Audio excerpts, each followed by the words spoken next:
À une centaine de kilomètres à l'ouest de Bangkok, la grotte de Khao Chong Phrang est célèbre dans toute l'Asie.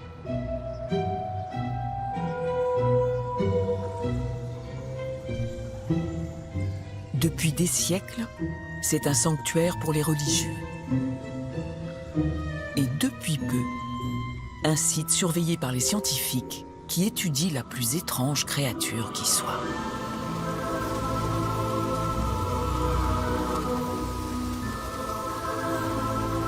Chaque soir, près de 3 millions de chauves-souris y livrent un spectacle grandiose. À l'instant précis où le soleil disparaît, comme un torrent déchaîné, elles se précipitent dans le crépuscule. Elles partent chasser les insectes qui pullulent dans la région.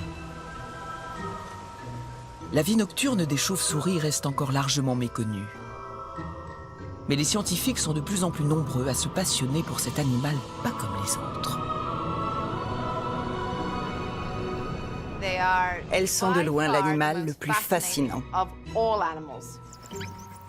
Ce sont des créatures remarquables et extraordinaires. En tant que biologiste, c'est mon travail de dire aux gens que nous avons besoin des chauves-souris. Il existe pas moins de 1400 espèces différentes de chauves-souris dans le monde. Pour la science, c'est un trésor. Mais pour beaucoup de gens, c'est un cauchemar. Les chauves-souris ont été diabolisées. Je l'ai trouvée un peu effrayante, sournoise et même repoussante. Caricaturale et malfaisante au cinéma, maintenant c'est aussi dans l'actualité qu'elle inspire la peur. The ancestor of the virus in humans had to be a bat virus. Il y a un virus qui est à 96% identique à ce nouveau coronavirus chez les chauves-souris. Early research suggests humans picked up the coronavirus from animals, possibly bats. Bien que l'origine du virus qui a déclenché la pandémie de Covid soit incertaine, la chauve-souris est aujourd'hui le suspect numéro 1. Mais loin de craindre cette créature volante, les biologistes sont fascinés par ses capacités étonnantes. Elles peuvent se contaminer sans tomber malades. On a beaucoup à apprendre d'elles pour le traitement des maladies auto-immunes, le diabète ou l'arthrite.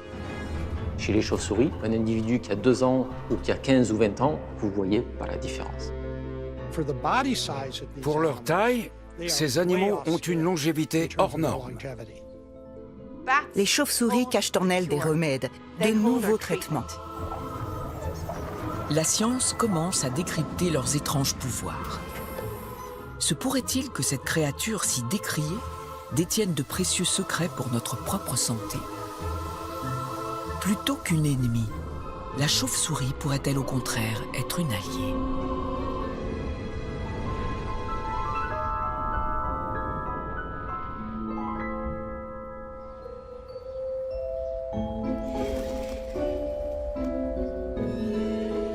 Le plus probable, selon les scientifiques, c'est que l'épidémie de coronavirus qui a émergé en 2019 provient d'une chauve-souris contaminée.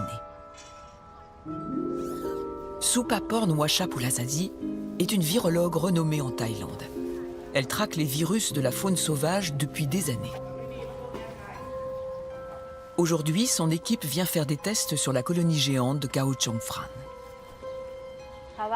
Cette grotte abrite des chauves-souris. Donc pour travailler en sécurité, on s'équipe.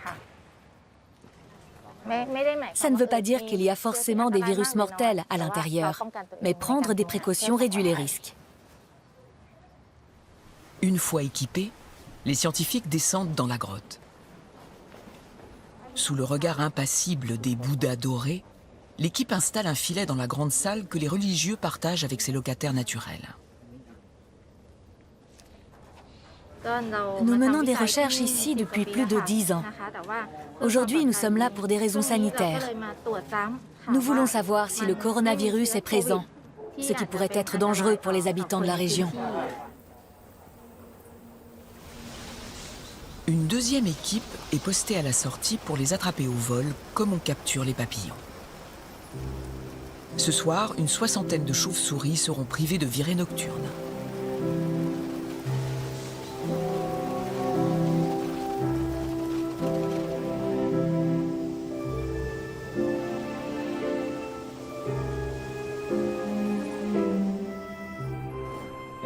Elles vont passer quelques heures dans le laboratoire de fortune installé au pied de la colline. Chaque chauve-souris est examinée avec précaution et mesurée pour connaître son état de santé. Mais surtout, en limitant au maximum le stress de l'animal, les scientifiques peuvent procéder au prélèvement. Sur la peau, dans la gueule ou même les intestins, tous les organes de l'animal sont susceptibles de contenir des virus, connus ou inconnus. On a découvert que les chauves-souris hébergeaient des centaines de virus.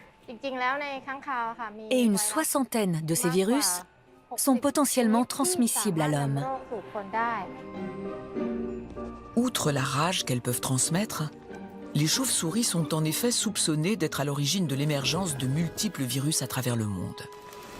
Il y a eu la fièvre de Marburg en 1967, plusieurs flambées d'Ebola en Afrique, le virus Hendra en Australie, le Nipah en Malaisie.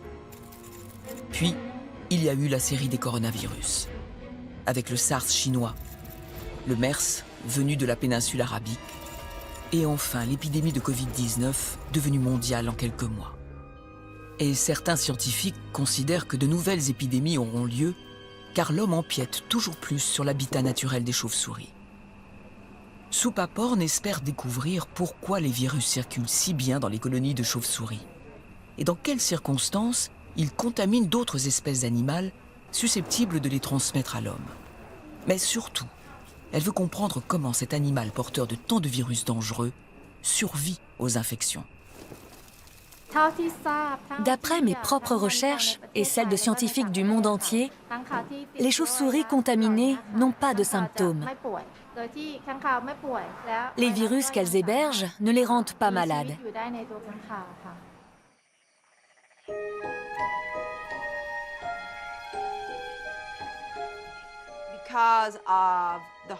Depuis que le monde se bat contre la Covid-19 et ses conséquences terribles, les chauves-souris sont sous les projecteurs, en tant que réservoir potentiel de nombreux virus. Et la question c'est pourquoi ? Pourquoi les chauves-souris sont si spéciales ?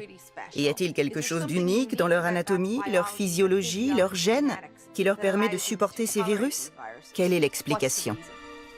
Étudier les chauves-souris nous permettra-t-il d'éviter le prochain virus mortel ? Leur résistance naturelle aux maladies pourrait-elle nous aider à vivre en meilleure santé ? Des laboratoires du monde entier sont actuellement mobilisés, car l'animal nocturne, discret, reste mal connu. Le fonctionnement même de son corps est toujours un mystère.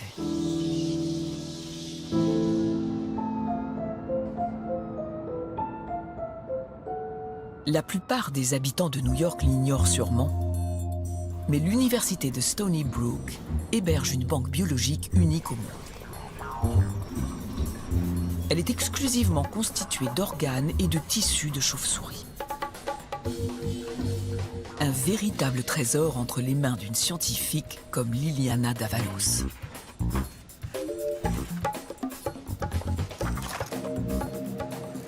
C'est un morceau de cerveau en provenance du Belize. Voilà un échantillon de foie collecté en Colombie lors de notre dernière expédition. Notre collection possède tout de la tête aux pattes, en passant par le cerveau, le nez, les yeux et tous les organes du corps. Des chauves-souris, des corps momifiés, des organes pêle-mêle dans les armoires. Vous vous demandez peut-être si vous êtes tombé dans un vieux film d'épouvante.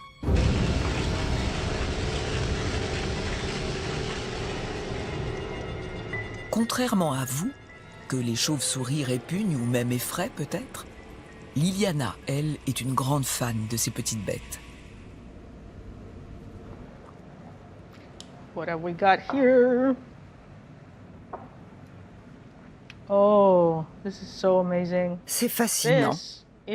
C'est un rhinolophe. Il a été capturé le 27 décembre 1934. Quelqu'un était là-bas, à Chengdu, en Chine, en train d'attraper des chauves-souris. Là, c'est le fer à cheval, vous voyez ? Le rhinolophe, ou la chauve-souris fer à cheval, très répandue en Asie, est celle que l'on suspecte d'être à l'origine de l'épidémie de Covid. Avec ce spécimen, Liliana va pouvoir étudier comment la chauve-souris se contamine. La Covid-19 étant une maladie respiratoire, l'équipe concentre ses efforts sur les voies aériennes de l'animal, en particulier son nez et ses cavités nasales. Se pourrait-il que l'intérieur de ce nez étrange révèle la façon dont les virus de chauve-souris infectent aussi les humains? Grâce à l'oreille Lio, chercheuse à l'université de Yale, l'équipe peut compter sur un scanner 3 dimensions. La technique n'avait encore jamais été utilisée pour étudier les chauves-souris de l'intérieur. Voici les dents. Vous pouvez voir les nerfs à l'intérieur.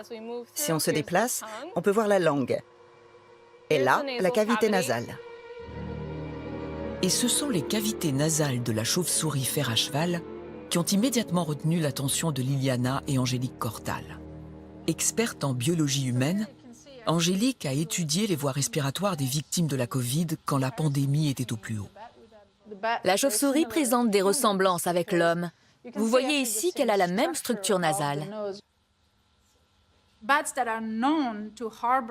Les chauves-souris, connues pour être porteuses du parent le plus proche du SARS-CoV-2, ont une cavité nasale qui ressemble assez à celle des humains. Ça explique en partie pourquoi nous pouvons attraper le SARS-CoV-2 aussi facilement. Car quand il se retrouve dans la cavité nasale d'un être humain, l'environnement n'est pas nouveau pour lui. Mais une fois arrivé dans le nez d'une chauve-souris ou celui d'un humain, comment le virus infecte-t-il le reste du corps?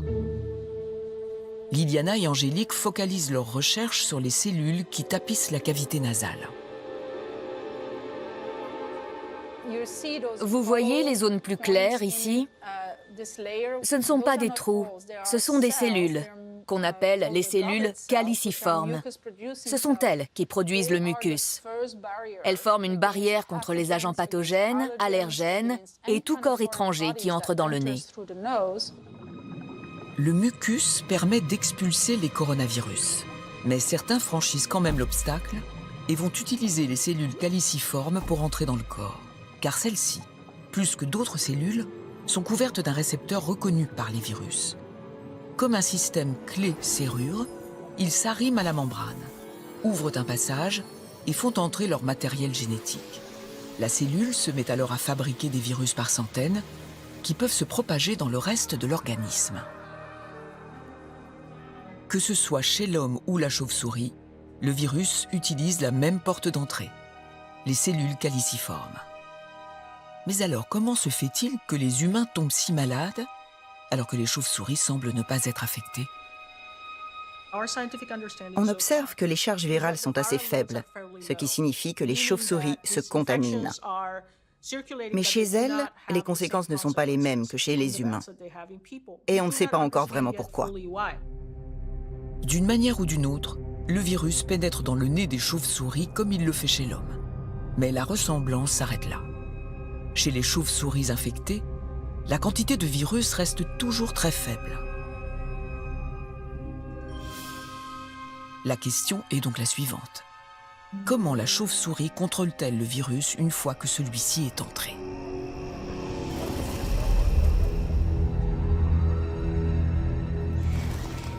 La réponse à cette question se trouve à Singapour, à la Duke NUS Medical School, où le système immunitaire des chauves-souris est analysé sous toutes ses coutures.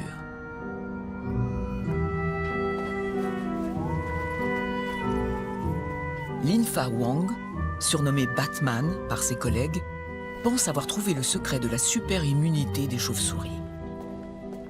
Quand les étudiants arrivent dans mon laboratoire, ils pensent que les chauves-souris ont une immunité tellement efficace qu'elle élimine les virus. Mais c'est faux. Je leur explique que leur système immunitaire empêche le développement des maladies. Il permet de contrôler le virus, pas de l'éliminer. Sinon, elle ne ferait pas de bons réservoirs à virus, n'est-ce pas? Matae Han a fait sa thèse sous la direction de Lin-Fa Wang.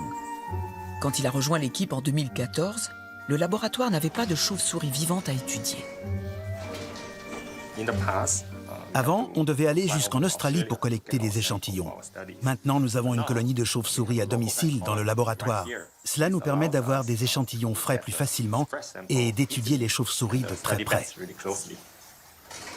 Le petit hénictère est une chauve-souris à tête de renard qui vit principalement en Asie du Sud-Est. Dans la nature, sans être malade, elle est souvent porteuse de nombreux virus. Ici, les conditions de vie sont contrôlées. Les animaux sont à l'abri des contaminations. On travaille sur des échantillons de chauves-souris pour déterminer leur composition exacte. On analyse les gènes, l'ARN messager, les protéines de la cellule et même des tissus entiers.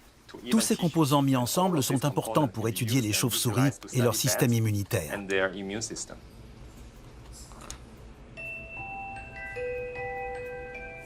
L'expérience de Matae se concentre sur les protéines impliquées dans la réponse immunitaire et sur une molécule en particulier, l'interféron alpha.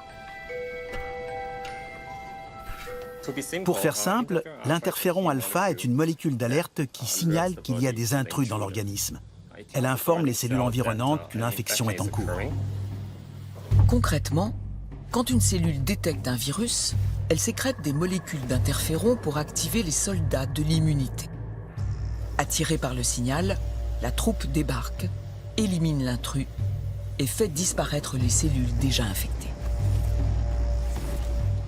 Nous voulons comparer la quantité d'interféron produite par les cellules humaines avec celle produite par les cellules de chauve-souris avant qu'une infection ne se produise.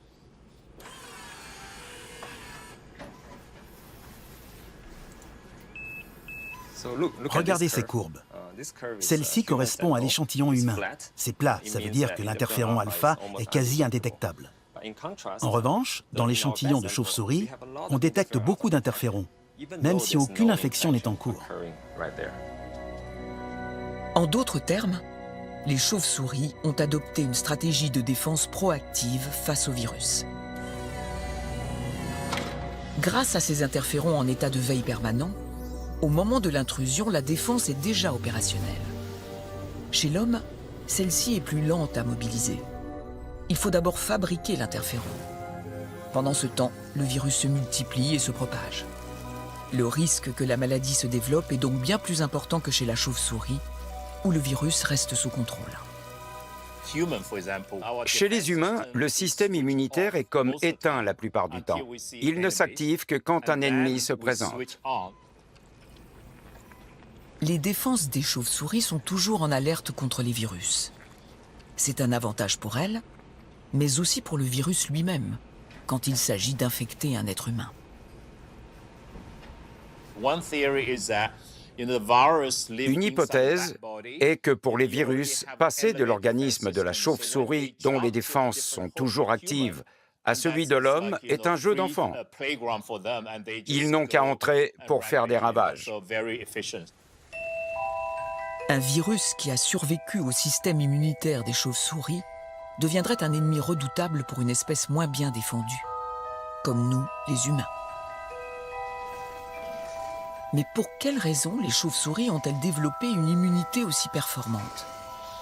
Pourquoi la nature les a-t-elle dotées de ce super pouvoir, alors que notre propre système de défense échoue à nous protéger des épidémies?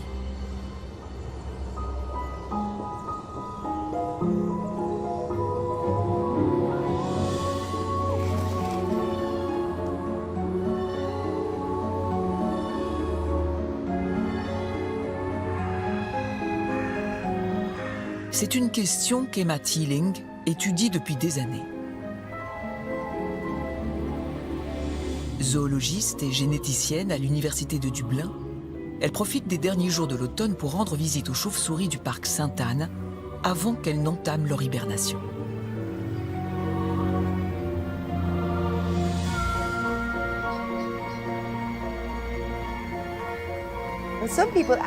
Certaines personnes ne les aiment pas.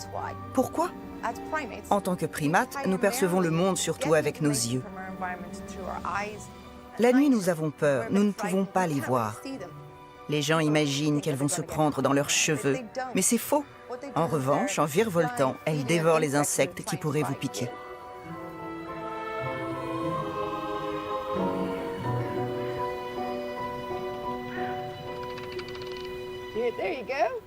Ah, voilà une chauve-souris.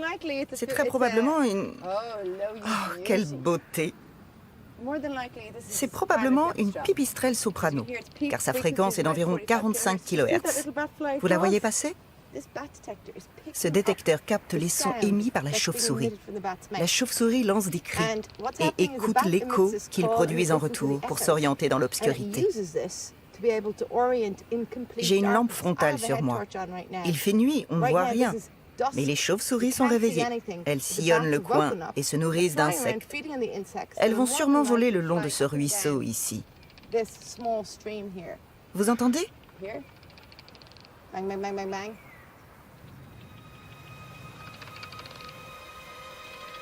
Avec ses pouvoirs singuliers, l'animal a colonisé tous les continents sauf l'Antarctique. Son histoire est celle d'un succès adaptatif hors norme. Et les secrets de cette réussite sont inscrits dans son ADN. À un battement d'aile du parc Sainte-Anne se situe un laboratoire spécialisé dans l'évolution moléculaire des mammifères. Tout en verre et équipé des dernières technologies de recherche, il est surnommé le Bat Lab. C'est ici qu'Emma Teeling copilote le plus grand programme d'études scientifiques des chauves-souris.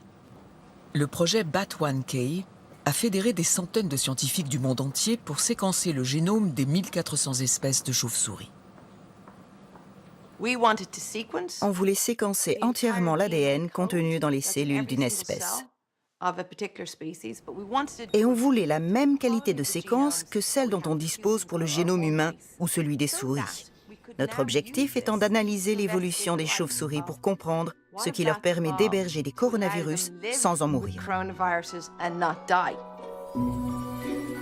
Le principe de la méthode Bat1K est simple. Il consiste à comparer les milliards de lettres qui composent le code génétique des chauves-souris avec l'ADN des autres mammifères. L'hypothèse est que ce qui les différencie désignera dans le génome ce qui confère cette santé de fer aux chiroptères. La sélection darwinienne a modifié un endroit précis du génome des chauves-souris. Dans cette région, la séquence ADN n'est pas la même que chez les autres animaux. Cela peut vouloir dire que leurs adaptations uniques sont contrôlées par cette partie du génome. Les génomes de 6 espèces de chauves-souris ont d'ores et déjà été entièrement décryptés. Le molosse commun, le grand rhinolophe fer à cheval, la roussette d'Égypte, le philostome coloré, le grand murin et la pipistrelle de Cool. La comparaison méticuleuse de leur ADN avec celui des mammifères terrestres a révélé un détail inattendu. Depuis que l'ancêtre des chauves-souris a commencé à battre des ailes pour conquérir le ciel, il y a au moins 55 millions d'années, les gènes de leur système immunitaire ont changé. Ils ont accumulé des mutations, des modifications très nombreuses. Comme si l'acquisition du vol avait poussé l'immunité des chauves-souris à s'adapter. D'un côté, elles volent et de l'autre, elles tolèrent ces virus uniques. Y a-t-il un lien entre les deux? Et quel est ce lien? Je travaille sur cette question depuis très longtemps. J'ai demandé des subventions de recherche. On m'a claqué la porte au nez, on m'a souvent ridiculisé. La question a suscité des controverses scientifiques toujours d'actualité. Mais je défends l'hypothèse que ce nouveau mode de locomotion, le vol, a conduit à une évolution génétique qui a changé la physiologie et le système immunitaire de la chauve-souris. Oui, c'est l'idée que je défends. Pour Emma Teeling, la santé insolente des chauves-souris serait donc une conséquence de leur mode de locomotion. Mais comment le vol pourrait-il les protéger des maladies? Quel est le lien entre les deux?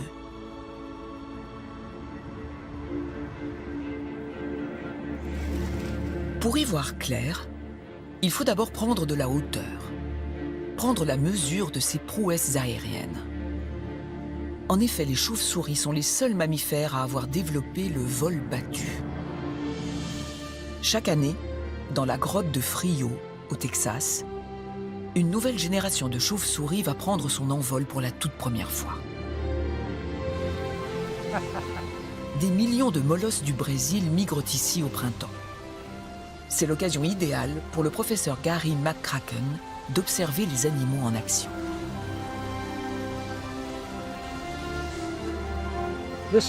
C'est la saison des naissances chez les chauves-souris.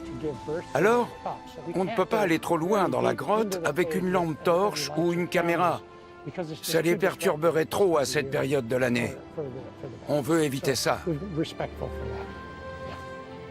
On y va.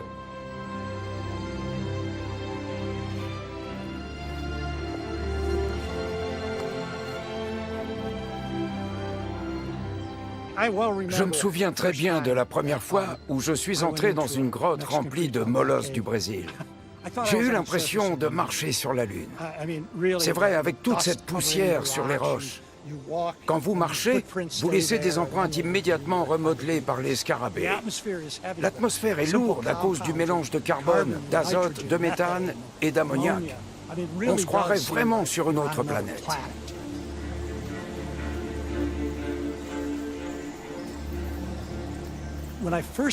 Quand j'ai vu les bébés pour la première fois, cette concentration incroyable de bébés chauves-souris, c'était magique. On se retrouve vite avec 4 à 5 000 petits sur 1 mètre carré. Après 4 à 5 semaines accrochés aux parois, la tête en bas, les jeunes tenteront leur tout premier vol. La moindre erreur peut être fatale. C'est génial d'imaginer ce que doit être leur premier envol. De regarder en bas en pensant à ce qui peut arriver si tu le rates. Parce que si tu le loupes, tu n'en réchappes pas. Tu atterris dans le guano et les scarabées te dévorent. Et vous savez, ce qui est formidable, c'est qu'apparemment la grande majorité des chauves-souris y arrivent. Une fois adulte, le molosse du Brésil devient une extraordinaire machine à voler. Gary veut évaluer précisément ses performances en suivant un individu dans les airs.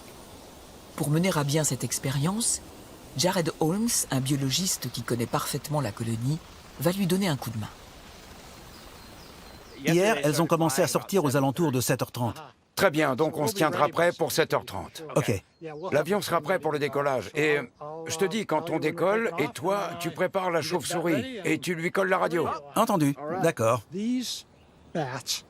Ces chauves-souris pèsent environ 12 grammes. Elles sont trop petites, trop légères pour porter des trackers GPS. Mais elles peuvent supporter ces petites radios qui sont comme des localisateurs de position. On veut une femelle de taille moyenne. Oui, pas trop enceinte. Compris. Bien sûr, en bonne santé et de la bonne taille. Oui, une belle chauve-souris. OK. Le lendemain, sur le tarmac de l'aéroport de Garnerfield, à quelques kilomètres de la grotte de Frio, Gary fignole les réglages de son radiotélémètre. L'appareil, grâce à un signal sonore, doit lui permettre de suivre à la trace la chauve-souris que Jared est chargé de capturer et d'équiper avec un émetteur. En avion, on peut trianguler la position de la chauve-souris. Et en écoutant attentivement le signal du géolocalisateur avec le récepteur, on peut déterminer sa position assez précisément. Gary, elle s'envole. Tu es prêt? Jared, on décolle à l'instant. On y sera dans 15 minutes. OK, reçu 5 sur 5. Je vais essayer d'en attraper une. Prends bien une jeune et assez grosse.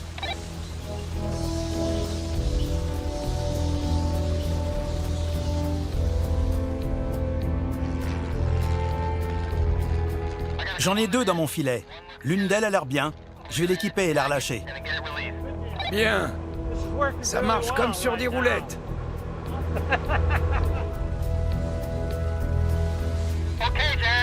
Jared, on arrive. On s'approche de la zone. J'ai le signal. On est juste au-dessus d'elle. Tu peux la lâcher. Je la relâche.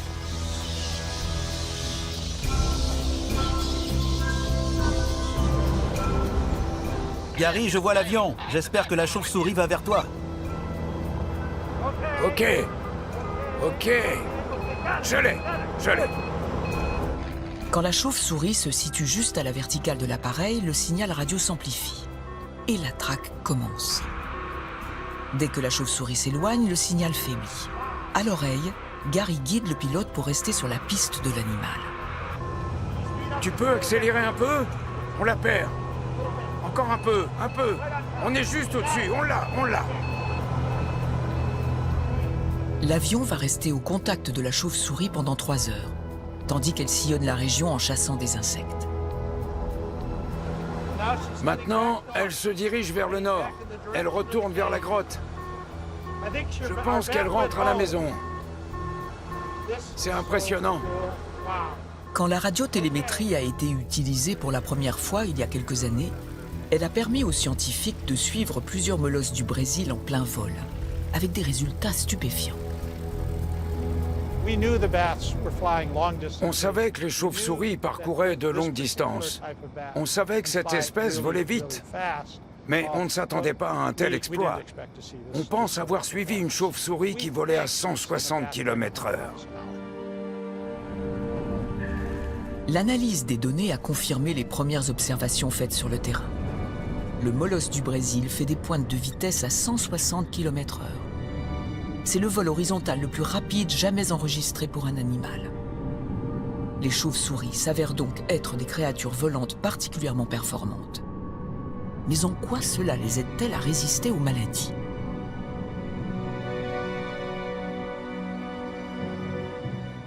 Retour sur la terre ferme à l'université de Brown. Le laboratoire d'aéromécanique et de morphologie évolutive est l'endroit idéal pour dévoiler les dessous de cette formidable machine à voler. Kenny Breuer y est ingénieur aéronautique. Depuis 15 ans, il fabrique des ailes mécaniques qui miment celles des chauves-souris. Les versions se succèdent et il progresse. Aucune, pour l'instant, ne rivalise avec les originales. Mais elles lui ont permis de prendre la mesure de l'énergie nécessaire aux chauves-souris pour sillonner le ciel. Voler est une opération exigeante. Cela demande beaucoup d'énergie de se propulser dans les airs. Il faut non seulement générer sa propre poussée, mais il faut aussi surmonter la force de traînée qui s'exerce sur le corps et les ailes. Les scientifiques estiment que l'effort physique fourni par une chauve-souris en plein vol est environ 3 fois plus important que celui d'un mammifère terrestre de même taille lancé à pleine vitesse. Le rythme cardiaque de certains chiroptères en vol atteint même 1066 battements par minute. Un tel niveau d'activité, sans équivalent chez les mammifères, pourrait-il expliquer la super immunité des chauves-souris ?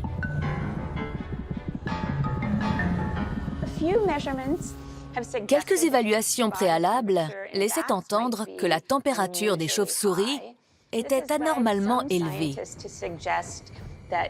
De ce fait, certains scientifiques ont suggéré qu'au cours de leur vol nocturne, leur corps subit des hausses de température assimilables à une sorte de fièvre.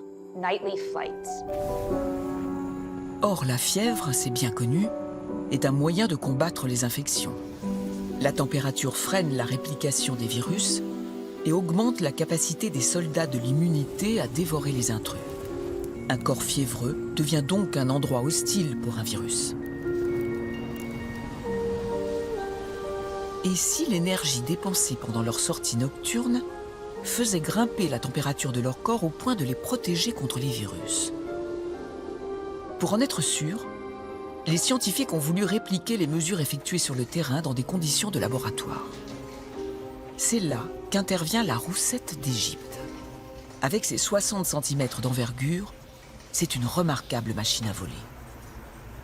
Équipée de mini-thermomètres judicieusement placés, l'animal prend son envol sous les yeux toujours émerveillés de l'équipe. C'est pas mal! Je suis très impressionnée. C'est bien. Oui.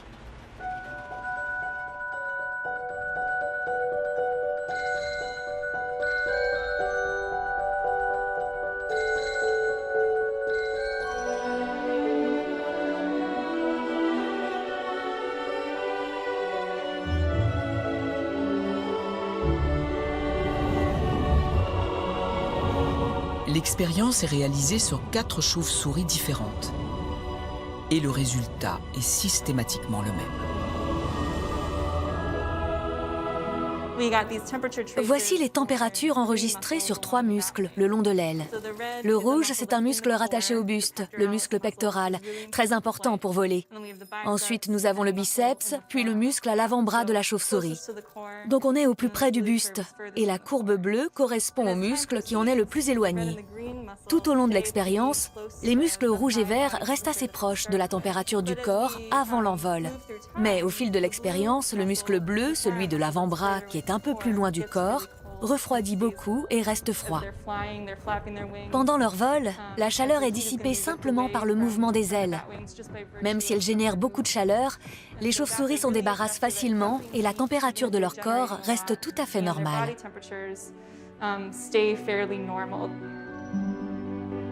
Autrement dit, avec ses ailes nues, la chauve-souris est en fait dotée d'un système de refroidissement ultra efficace, qui, contrairement à ce que l'on croyait, empêche sa température de monter.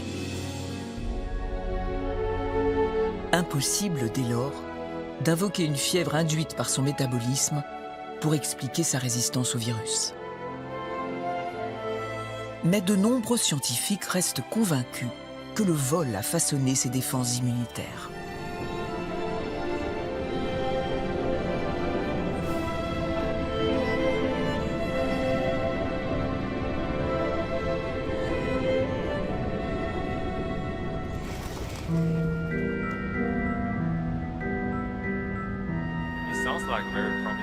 Lin Fa Wang est l'un d'entre eux. Et il pense avoir trouvé comment.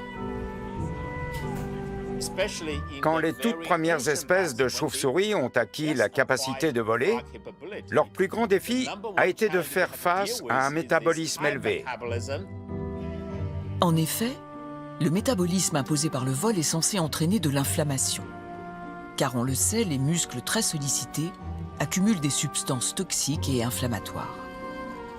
Pour Lin Fa, c'est un point important, car l'inflammation joue un rôle déterminant dans les maladies virales. Chez l'homme, elle peut avoir des effets dévastateurs.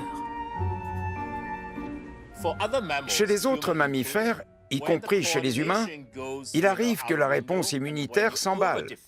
Les défenses surréagissent et c'est ce qui provoque la pathologie. C'est là qu'on tombe malade. En réalité, très peu de virus nous tuent directement.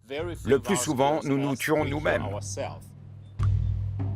C'est ce qui s'est produit dans certains cas graves de Covid-19, lorsque le système immunitaire des patients s'est emballé et a déclenché des tempêtes de cytokines.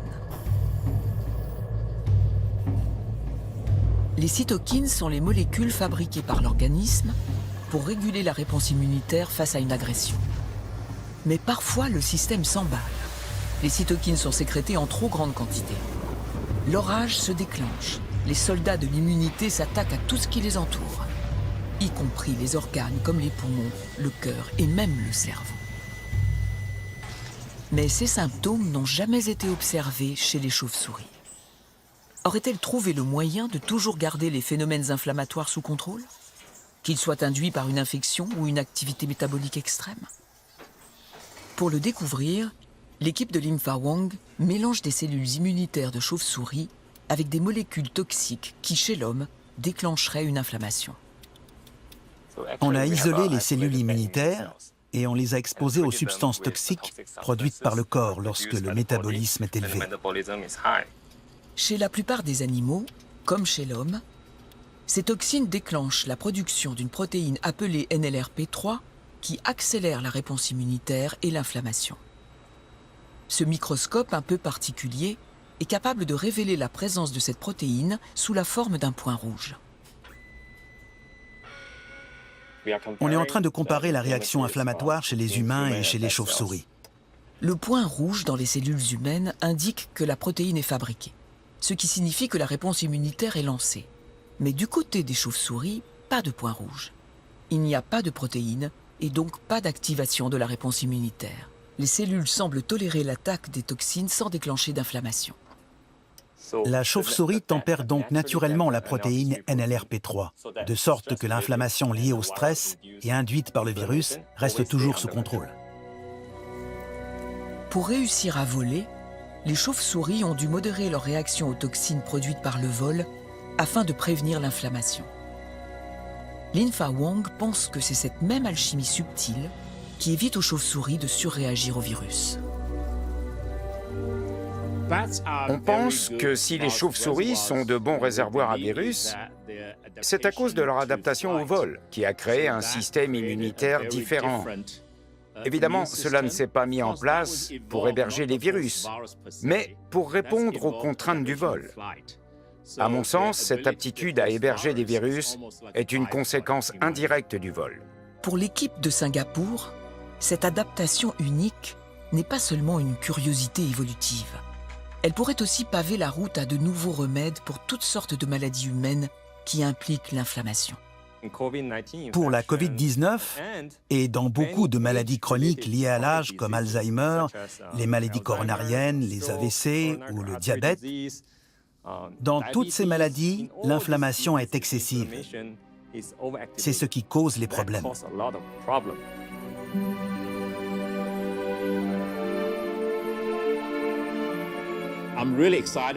D'un point de vue scientifique, je suis très enthousiaste. On étudie un mammifère très important en tant que modèle pour vivre longtemps et en bonne santé.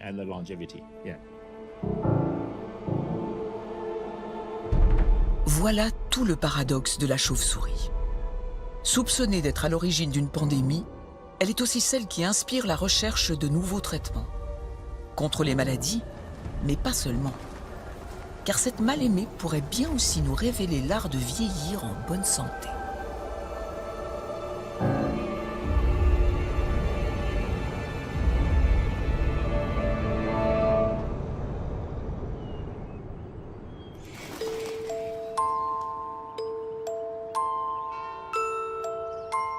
Nous sommes à Bégane, un village breton dont le clocher est très apprécié des chauves-souris.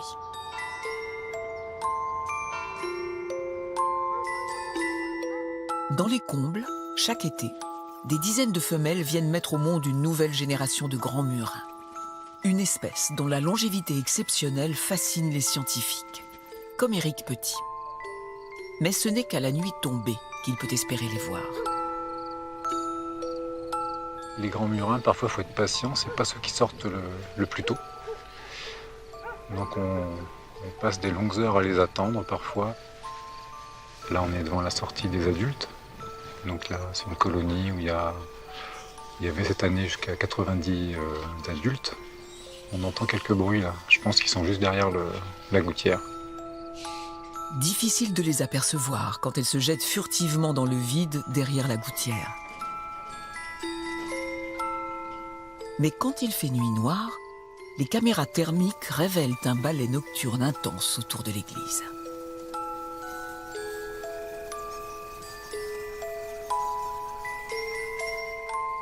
Dans les sous-bois environnants, chaque nuit, cet acrobate nocturne et discret donne toute la mesure de son agilité. Alors, le grand murin, il a la particularité de chasser à une hauteur entre 30 et 60 cm du sol. Et il va écouter en fait des gros coléoptères qui sont dans la litière, qui font du bruit en fait en marchant. Et dès qu'il entend un coléoptère, hop, il tombe dessus, il le ramasse et puis il s'envole.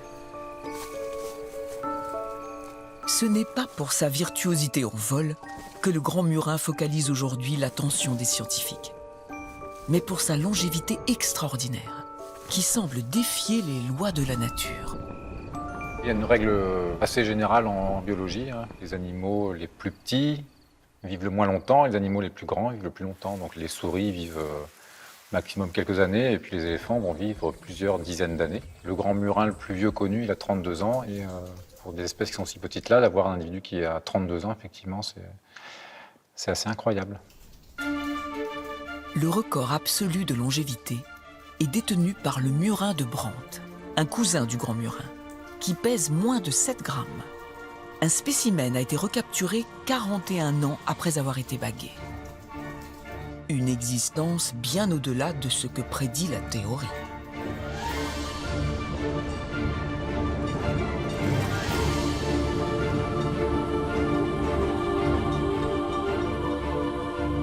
Une des choses qui est assez fascinante chez les chauves-souris, c'est-à-dire que vous capturez un individu qui a 2 ans ou qui a 15 ou 20 ans, vous ne voyez pas la différence. Alors que chez l'être humain, chez le chien ou beaucoup d'autres espèces, vous voyez un individu qui est âgé. Sébastien Puechmaï mène ses recherches sur le vieillissement à l'Institut des sciences de l'évolution de Montpellier.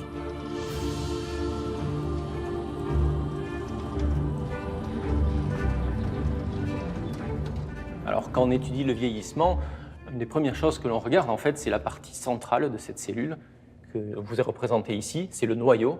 Et dans le noyau, il y a voilà, ces espèces de petites croix, ce sont des chromosomes. Donc, je vous ai fait un zoom sur un de ces chromosomes ici. Et la partie qui est vraiment importante, c'est les extrémités du chromosome, ici coloriées en rouge. Et c'est ce qu'on appelle le télomère. Et donc, ce télomère, en fait, c'est ce que vous avez représenté ici. C'est ce long fragment qui va être en charge de protéger, en fait, l'extrémité des chromosomes. Donc, sur des cellules jeunes, le télomère, il est très long. Et au fur et à mesure qu'une cellule vieillit, vous avez le télomère qui va se raccourcir. Et il arrive un moment, s'il est trop court, du coup, ça va affecter directement l'intégrité du chromosome et donc la santé de la cellule. Les scientifiques pensent que le raccourcissement des chromosomes au cours du temps est un facteur clé de la dégradation des cellules, qui influence le vieillissement et la durée de vie des mammifères. Mais qu'en est-il des chauves-souris? Depuis 10 ans, les pensionnaires de l'église de Bégane sont au cœur d'une étude qui doit répondre à cette question.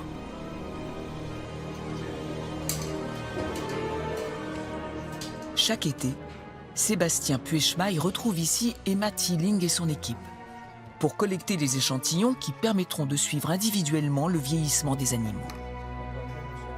L'aiguille injecte sous la peau une puce magnétique de la taille d'un grain de riz. Une centaine de jeunes est ainsi marquée chaque année. Quand on dit marquer, c'est insérer ces petits transpondeurs, en fait, comme on fait chez les chiens et les chats domestiques chez le vétérinaire. Et donc, ça nous permet, en fait, de reconnaître les individus année après année pour, bien sûr, suivre leur vieillissement.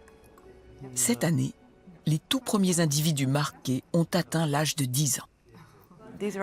Là, ce sont des numéros d'échantillons qu'on rapporte à l'université de Dublin. Et là, c'est elle. Quelle beauté. Magnifique. C'est une jeune? On va bientôt le savoir. On dirait une adulte. Tu veux parier? Tu dis que c'est une jeune ou une adulte? Adulte. Ok, est-ce qu'on peut vérifier en éclairant? C'est une adulte. Maintenant, on va prélever du sang. Qu'il s'agisse d'une goutte de sang ou d'un fragment de peau, les échantillons prélevés sont précieusement conservés dans l'azote liquide. Vous voyez comme elle est détendue? Ça ne lui fait pas mal. Elle est entre de bonnes mains avec des gens qui savent manipuler correctement les chauves-souris. Et voilà, le secret de la jeunesse éternelle. Une partie des échantillons de Bégane est stockée dans le sous-sol du laboratoire de Sébastien. Pour établir le lien entre la longévité du grand murin et la longueur de ses télomères, les scientifiques les ont comparés à ceux du minioptère de Schreiber, une autre espèce de chauve-souris qui meurt le plus souvent avant 20 ans. Ce que vous voyez sur le minioptère de Schreiber, qui vit moins longtemps, c'est qu'en fait, les télomères raccourcissent avec l'âge. Et vous voyez cette tendance qui est très claire. Par contre, lui, le grand murin, en fait, on ne voit absolument pas ce raccourcissement de télomères et au contraire, en fait, vous voyez clairement que les télomères sont totalement constants au fur et à mesure que les individus vieillissent. Donc, un individu qui a 10 ans ou qui a 1 an, en fait, les télomères sont exactement de la même longueur. On a fait une découverte extraordinaire. Chez la chauve-souris qui vit le plus longtemps, le grand murin, les télomères ne raccourcissent pas avec l'âge. C'est vraiment unique. On n'a jamais vu ça chez les autres mammifères. Les télomères raccourcissent chez nous, chez les blaireaux, chez les otaries. C'est extraordinaire. La longévité du grand murin semble donc bien liée à la résistance de ses chromosomes. Mais comment le matériel génétique échappe-t-il à l'usure du temps? L'enjeu est important. Identifier un tel mécanisme serait une piste prometteuse pour contrer les effets du vieillissement. Pour en savoir plus, les scientifiques ont comparé les gènes du grand murin à ceux d'autres mammifères. Et ils ont repéré des différences notables. On a trouvé 2 ou 3 gènes qui ont évolué différemment chez les chauves-souris. On pense que ce sont eux qui permettent l'allongement alternatif des télomères. Les chauves-souris ont trouvé un autre mécanisme pour préserver leurs télomères avec l'âge. Ces gènes sont-ils la clé de la longévité des chauves-souris? Pourrait-il un jour servir à protéger les humains contre les effets du vieillissement? Avant de transformer cette découverte en élixir de jeunesse, les questions restent nombreuses. Mais la promesse est belle, et l'aventure scientifique de la chauve-souris ne fait que commencer.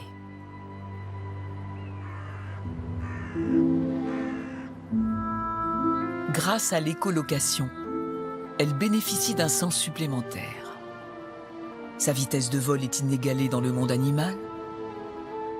Elle est insensible à la plupart des virus. Ses réactions immunitaires sont toujours mesurées. Et elle semble se jouer des années qui passent. La chauve-souris est particulièrement mal perçue. Elle fait partie de ces mammifères qu'on a tendance à trouver repoussants. Pourtant, en la regardant sous un angle un peu différent, on pourrait s'en inspirer pour améliorer l'existence humaine.